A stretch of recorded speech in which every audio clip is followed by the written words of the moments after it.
Jai Hind students, today I am going to take up chapter number 4, change in profit sharing ratio among the existing partners.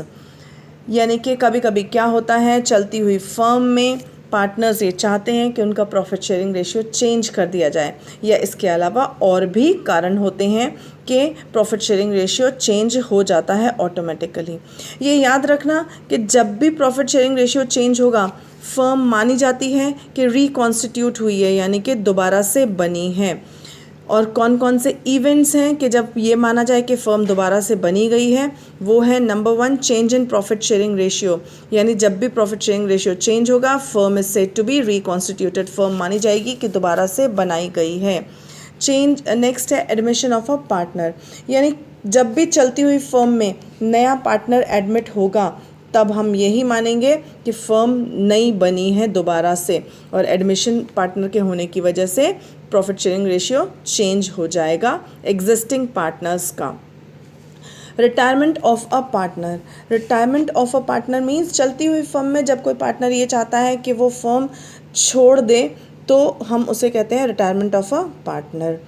Death of a partner, यानी किसी firm partner की death हो जाती है, तो इन दोनों ही cases में, retirement और डेथ में, वही है कि पार्टनर छोड़ के जा रहा है फर्म, तो इसका मतलब change in profit sharing ratio automatically होगा एग्जिस्टिंग पार्टनर्स में।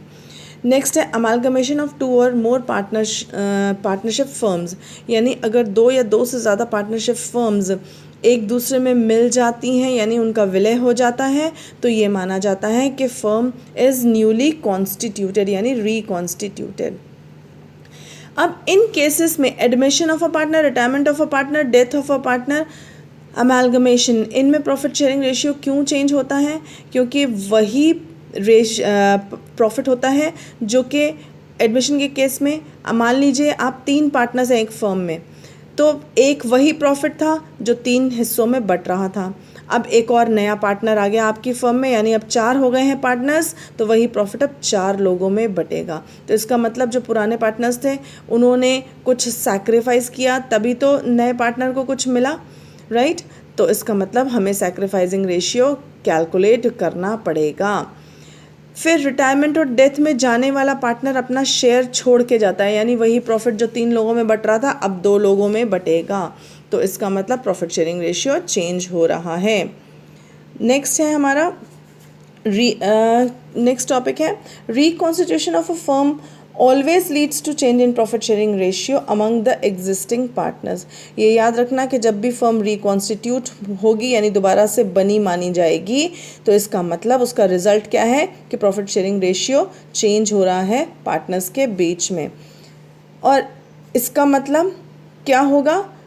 जब भी प्रॉफिट शेयरिंग रेशियो चेंज होगा, जब भी फर्म रिकॉन्स्टिट्यूटेड मानी जाएगी, तो इसका मतलब है कि पुराना एग्रीमेंट, यानी जो एग्जिस्ट कर रहा है अभी, वो ख़त्म कर दिया जाएगा और नया एग्रीमेंट बनाया जाएगा और लागू किया जाएगा।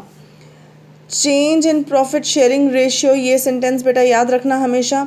Change in profit sharing ratio leads to dissolution of partnership and not the firm. जब भी प्रॉफिट शेयरिंग रेशियो चेंज होगा, तो यही मानते हैं कि पार्टनरशिप डिसॉल्व हुई है, पार्टनरशिप ख़त्म हुई है, ना कि फर्म ख़त्म हुई है। ठीक है, पार्टनरशिप फर्म चलती चली जाएगी। अब जब भी प्रॉफिट शेयरिंग रेशियो चेंज होगा, तो हमें कुछ चीज़ों का ध्यान रखना है और उनको हैंडल करना है, उनकी डीलिंग करनी है। और वो कुछ चीज़ें क्या हैं? सबसे पहली हमें डिटरमाइन करना है, कैलकुलेट करना है sacrificing ratio and gaining ratio. अभी मैंने ऊपर कहा किसी के आने और किसी के जाने की वजह से प्रॉफिट शेयरिंग रेशियो हमेशा चेंज होता है एग्जिस्टिंग पार्टनर्स का। ठीक है, तो हमें वही कैलकुलेट करना है कि किसी के आने की वजह से कौन सैक्रिफाइस कर रहा है और किसी के जाने की वजह से कौन गेन कर रहा है और कितना गेन कर रहा है। फिर treatment of goodwill. Yes students, सभी पार्टनर्स ने मिल के फर्म को खड़ा किया, फर्म की गुडविल क्रिएट करी, यानी मेहनत से गुडविल बनाई है मार्केट में अपनी, तो उसमें जाने वाला पार्टनर अपना शेयर ले लेगा, या फिर आने वाले पार्टनर के आने से पहले जो एग्जिस्टिंग पार्टनर्स हैं आपस में शेयर गुडविल में डिस्ट्रीब्यूट करेंगे। Treatment of reserves, accumulated profits and losses. जितने भी रिजर्व्स लायबिलिटीज़ में दिख रहे हैं हमें बैलेंस शीट में, या एक्यूमुलेटेड प्रॉफिट्स या losses. Accumulated profits and losses का मतलब क्या हुआ, वो प्रॉफिट या लॉस जो पिछले कई साल से हमने डिस्ट्रीब्यूट नहीं करे हैं वो अब एक्यूमुलेट हो गए हैं, यानी कि इकट्ठे हुए पड़े हैं, तो उन सबको भी हमें हैंडल करना है। कैसे, वो अभी हम आगे बताएंगे आपको। Revaluation of assets and reassessment of liabilities, यानी कि हमारी जो एसेट्स और लायबिलिटीज़ हैं जब भी प्रॉफिट शेयरिंग रेशियो होगा उनकी नई वैल्यू कैलकुलेट की जाएगी। एडजस्टमेंट ऑफ कैपिटल, अब मैंने अभी बोला कि इन सब को आपको हैंडल करना है, और क्यों करना है, ताकि आप ये पता लगा सकें कि जो सेक्रीफाइस कर रहा है उसको कितना शेयर देना है रिजर्व में, कितना शेयर देना है एक्यूमुलेटेड प्रॉफिट्स या लॉस में। ठीक है, तो इसका मतलब वो सब काम हमें कहाँ से करना है, कैपिटल अकाउंट से। तो जब कैपिटल अकाउंट में उथल पुथल होगी तो वही है हमारा एडजस्टमेंट ऑफ कैपिटल, यानी कैपिटल अकाउंट्स भी हमें बनाने पड़ेंगे प्रॉफिट शेयरिंग रेशियो चेंज होने की वजह से। चलिए हम अपना क्वेश्चन स्टार्ट करते हैं, and let us take up question number 1 of your book T.S. Garewal, and your question is, A and B are sharing profits and losses equally. With effect from 1st April 2019, they agreed to share profits in the ratio of 4:3.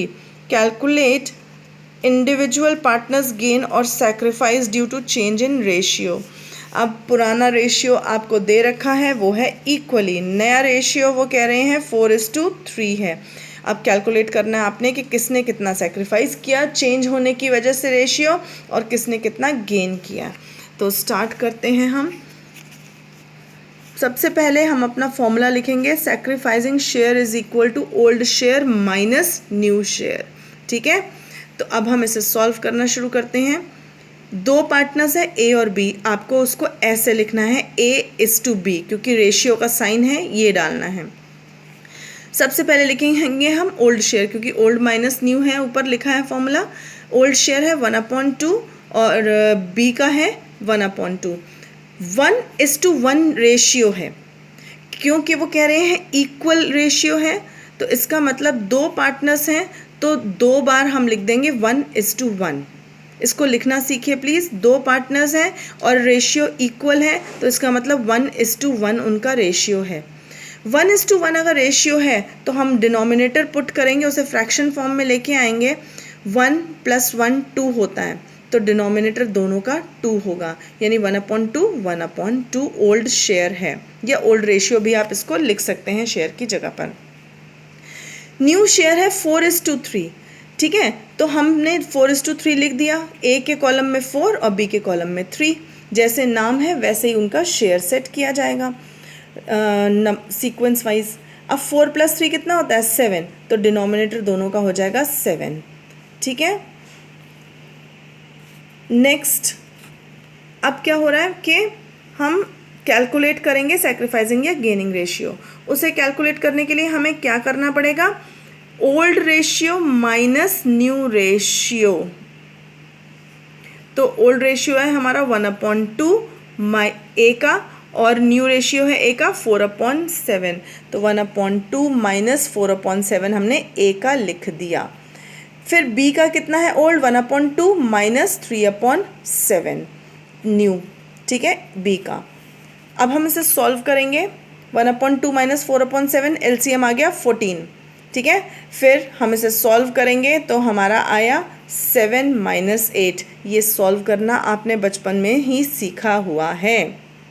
कैसे, आपको मालूम है LCM जो है वो उसको हम divide करेंगे पहले वाले डिनोमिनेटर से, यानी 2 से 7 आया, मल्टीप्लाई करेंगे न्यूमरेटर से, 7 × 1 7। फिर इस वाले डिनोमिनेटर से भी डिवाइड करेंगे 14 को, तो 2 आएगा, 2 × इसके न्यूमरेटर से मल्टीप्लाई करेंगे 4 8 हो गया, यानी 7 - 8/14। बी का ठीक इसी तरह से एलसीएम आया 14, और वैसे ही सॉल्व करेंगे तो सॉल्व करने पे आया 7 - 6। ए का आंसर आ रहा है 7 - 8 यानी -1/14। बी का आंसर आ रहा है 7 - 6 यानी +1/14।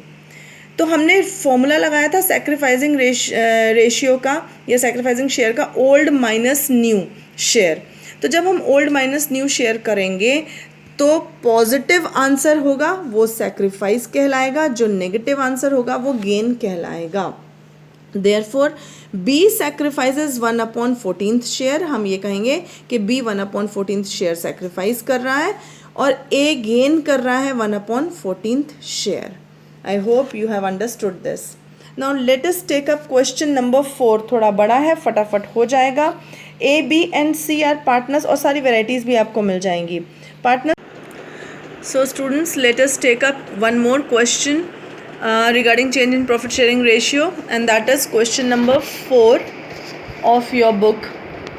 A, B and C are partners sharing profits and losses in the ratio of 5:4:1. Calculate new profit sharing ratio, sacrificing ratio and gaining ratio in each of the following cases. Case number 1, C acquires 1/5 share from A, यानी C acquires means साफ समझ में आ रहा है, C gain कर रहा है, किससे ले रहा है? शेयर A से, यानी A सैक्रिफाइस कर रहा है, और कितना कर रहा है? 1/5 share. Case 2, C acquires 1/5 share equally from A and B। अब यहाँ पे भी समझ में आ रहा है कि C गेन कर रहा है और सैक्रिफाइस कौन कर रहे हैं? A और B कर रहे हैं। कितना शेयर कर रहे हैं? 1/5 कर रहे हैं टोटल, जो कि इन दोनों से बराबर बराबर लेगा वो। Case 3, A, B and C will share future profits and losses equally. अब यहाँ पे सैक्रिफाइसिंग रेशियो, गेनिंग रेशियो नहीं दे रखा है या शेयर नहीं दे रखा है, जैसे कि केस 1 और 2 में दे रखा था। यहाँ पे न्यू प्रॉफिट शेयरिंग रेशियो दे रखा है कि फ्यूचर का नया प्रॉफिट उनका होगा इक्वल, यानी ABC का new ratio is equal. Case 4, C acquires 1/10 share of A and 1/2 share of B। अब केस 4 कह रहा है कि C गेन कर रहा है और वो ले रहा है A से 1/10 शेयर ऑफ A, यानी A के शेयर का 1/10। इसी तरह से B के शेयर का 1/2 शेयर ऑफ B, यानी B के शेयर का 1/2। ठीक है, now let us start the solution.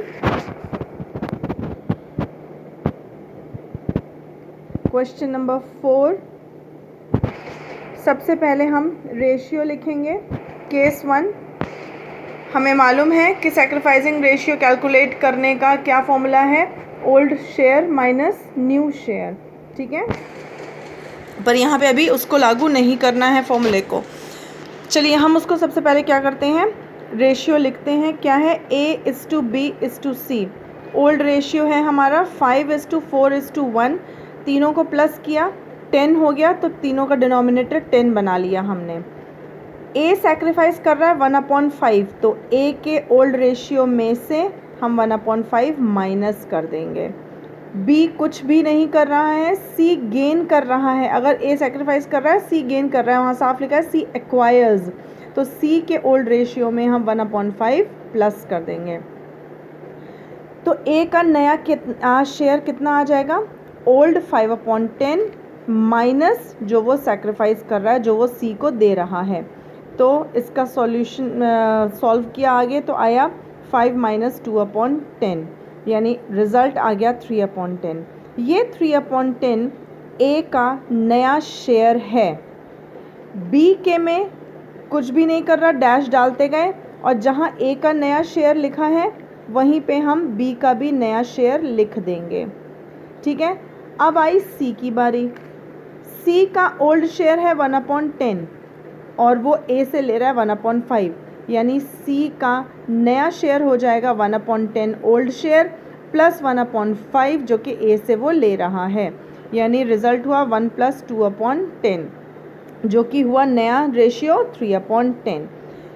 सब एक दूसरे के हमने साथ में लिख दिए new shares. Therefore new ratio is equal to 3:4:3। समझ में आ गया?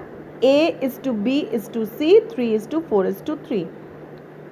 अब सैक्रिफाइसिंग शेयर ऑफ A कितना है? 1/5, और गेनिंग शेयर ऑफ C है 1/5। Right, now case number 2। Case number 2 में फिर से हम लिखेंगे A:B:C। ओल्ड शेयर पहले लिख दिया 5:4:1 और डिनोमिनेटर 10 क्योंकि तीनों को प्लस करके 10 आ रहा है। अब सेकेंड केस है कि C acquires 1/5 share equally from A and B. A और बी से बराबर मात्रा में शेयर ले रहा है और टोटल शेयर 1/5 ले रहा है। रफ में हम वर्किंग करेंगे कि 1/5 का इक्वल शेयर दो हिस्सों में कैसे कैलकुलेट होगा। पहले तो ये समझ लीजिए कि कितने हिस्से होंगे 1/5 के।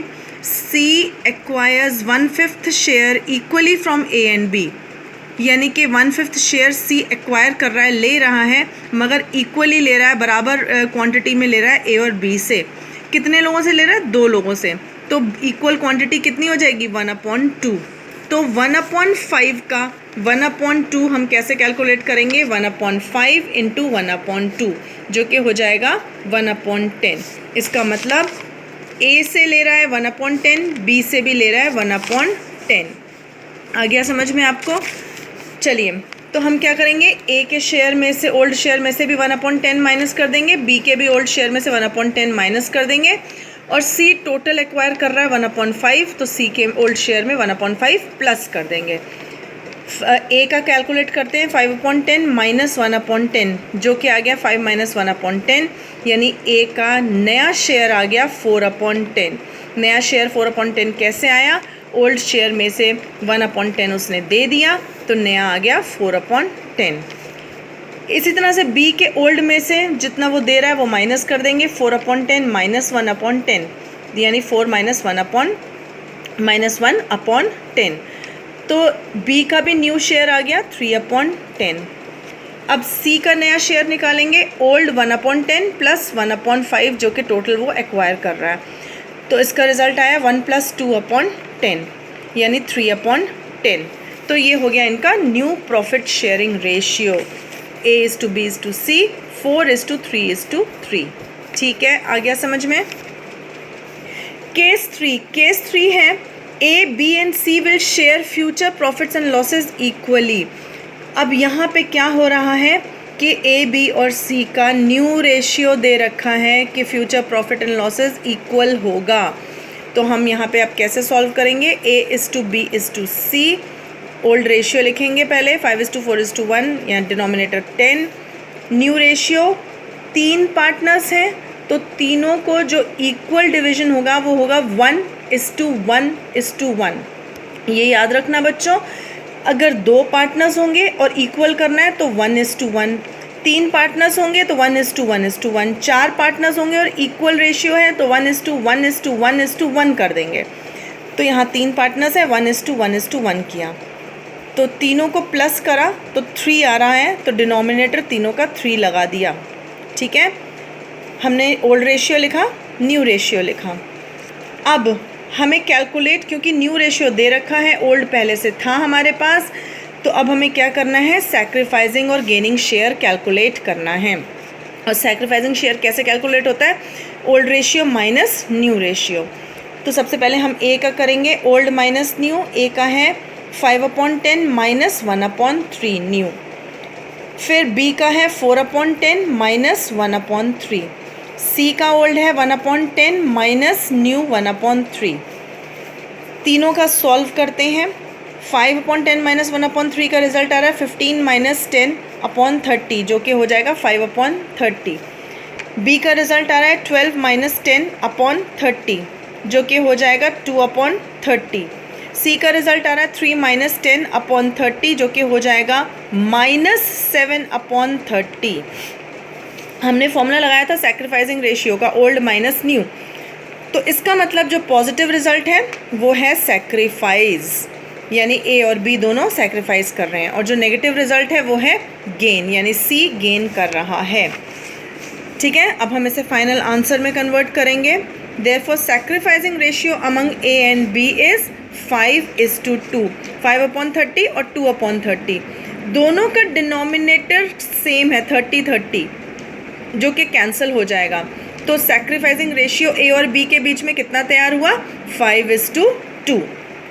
ठीक है, और गेनिंग शेयर C का कितना है? 7/30। Now come to case number 4।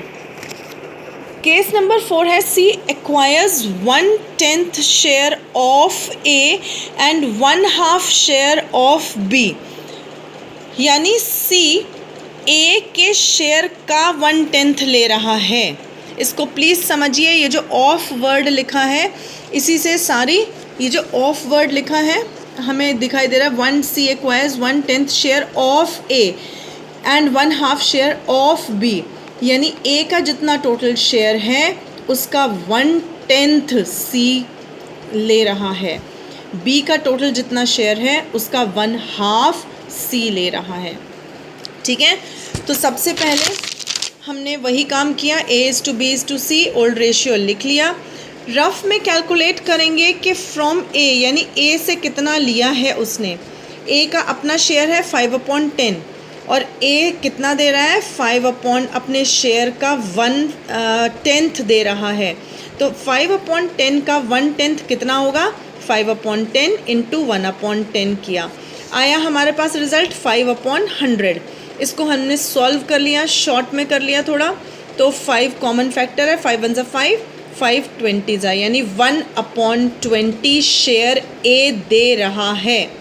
फिर से प्लीज़ ऑफ को अच्छे से समझ लीजिए, शेयर ऑफ ए यानी ए अपने शेयर का 1/10 दे रहा है जो कि हो रहा है 1/20। तो ए के शेयर में से उसका सैक्रिफाइसिंग शेयर माइनस कर देंगे, ओल्ड है 5/10 माइनस 1/20 कर दिया हमने, सॉल्व करके आया 9/20, यानी ए का न्यू रेशियो है 9/20, ये न्यू रेशियो कैलकुलेट हो रहा है। बी का फिर से हम कैलकुलेट करेंगे कि बी से कितना ले रहा है सी, 1/2 ऑफ बी का शेयर है 4/10, इसका हाफ कितना हो जाएगा, इंटू 1/2 करेंगे तो हो जाएगा 4/20। तो बी के ओल्ड शेयर में से उसका सैक्रिफाइसिंग शेयर 4/20 माइनस कर देंगे, 4/10 माइनस 4/20 जो कि रिज़ल्ट देगा आपको फाइनली 4/20। अब सी का नया शेयर कैसे आएगा, उसका ओल्ड शेयर 1/10 प्लस जो कि ए से ले रहा है वो 1/20 प्लस बी से ले रहा है 4/20, इन तीनों को सॉल्व किया और रिज़ल्ट आ गया 7/20। ठीक है, तो new ratio among A B and C is 9:4:7। ठीक, A sacrifices 1/20 and B sacrifices 4/20. Therefore, sacrificing ratio among A and B is 1:4.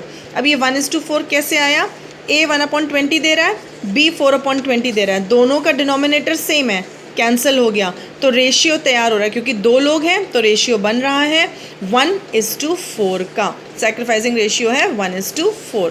That's all for today.